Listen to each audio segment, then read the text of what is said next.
Let me ask you about the Tea Party. This is a movement, this is an organization that didn't exist before you were president, and now they're in the headlines almost every day. Some say they are a legitimate movement, others think they're a fringe group. Where do you fall? You know, I think that it is a still loose amalgam of forces. There's a part of the Tea Party movement that actually did exist before I was elected. We saw some of it leading up to my election.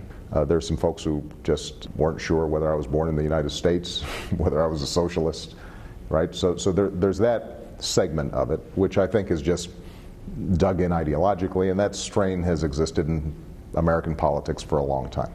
Then I think that there's a broader circle around that core group of people who are legitimately concerned about the deficit, who are legitimately concerned that the federal government may be taking on too much.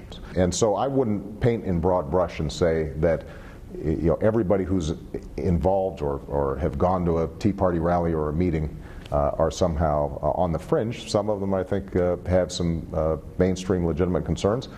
And my hope is that as we move forward and we're tackling things like the deficit and imposing a freeze on domestic spending and taking steps that show we're sincere about dealing with our long-term problems, that some of that group will dissipate.